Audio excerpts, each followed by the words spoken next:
উত্তর ইসরায়েলের একটি সামরিক ঘাঁটিতে ড্রোন হামলা দাবি করেছে লেবাননের সশস্ত্র প্রতিরোধ গোষ্ঠী হিজবুল্লাহ। এতে ইহুদিবাদী সেনাদের মধ্যে বেশ কিছু হতাহতের ঘটনা ঘটেছে বলে দাবি করে তারা। রবিবার প্রকাশিত এক বিবৃতিতে হিজবুল্লাহ বলেছে, তাদের যোদ্ধারা আত্মঘাতী ড্রোন ব্যবহার করে অধিকৃত অঞ্চলের উত্তরে বেইট হিলাল ব্যারাকের সাহেল ব্রিগেডের কমান্ড সদর দপ্তরকে টার্গেট করে হামলা চালিয়েছে। হামলাটিতে হতাহতের প্রকৃত সংখ্যা না জানালেও ইসরায়েলি কর্মকর্তা ও সেনা নিহত হয়েছে বলে দাবি করা হয়েছে। বিবৃতিতে আরও বলা হয়েছে, শনিবার পূর্ব লেবাননের বেকা জেলায় আল খায়ারা শহরে হামলা করেছিল ইসরায়েল। সেই হামলার প্রতিক্রিয়ায় রবিবারের হামলাটি করা হয়েছে। এখন জন্ম সনদ দিয়ে খোলো বিকাশ স্টুডেন্ট অ্যাকাউন্ট। নিজের বিকাশ নিজে কর। হিজবুল্লাহর দাবি, শনিবারের ইসরায়েলি ড্রোন হামলাটি পশ্চিম বেকা এলাকার খিয়ারা শহরে একটি গাড়িকে আঘাত করলে এর চালক নিহত হয়। পরে জানা যায় নিহত ব্যক্তি লেবাননের ইসলামিক গ্রুপের রাজনৈতিক দলের নেতা আয়মান হাসেম খাত্তা। হিজবুল্লাহ হামলাটিকে লেবানন ও ফিলিস্তিনি জনগণের বিরুদ্ধে ইহুদিবাদী শাসক কর্তৃক সংগঠিত একটি জঘন্য অপরাধ বলে অভিহিত করেছে।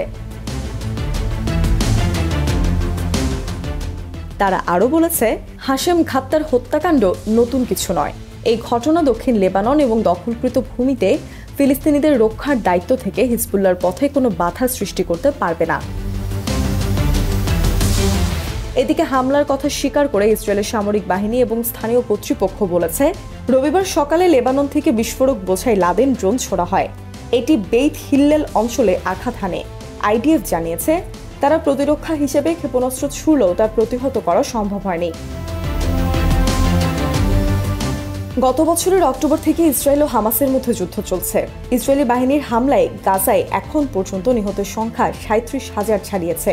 আহত হয়েছে 85,000-এরও বেশি ফিলিস্তিনি। গাজার হামাস ও ফিলিস্তিনিদের প্রতি সমর্থন জানিয়ে শুরু থেকে ইসরায়েলের বিরুদ্ধে নিয়মিত হামলা চালিয়ে আসছে হিজবুল্লাহ।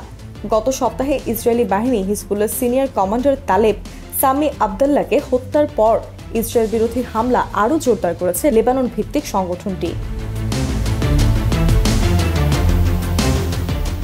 হিজবুল্লাহর হামলার মাত্রা বেড়ে যাওয়ায় ইসরায়েলের শীর্ষ পর্যায়ের সেনা কর্মকর্তারা সম্প্রতি লেবাননে ব্যাপক মাত্রায় হামলা চালানোর বিষয়টি অনুমোদন করে।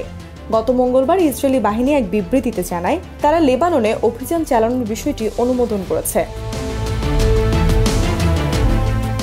একই দিন হিজবুল্লাহ গোয়েন্দা ড্রোন পাঠিয়ে ইসরায়েলের বিভিন্ন গুরুত্বপূর্ণ সামরিক স্থাপনার ভিডিও ধারণ করে তা প্রকাশ করে। এতে রীতিমতো হতবাক হয়ে যায় তেল আবিব।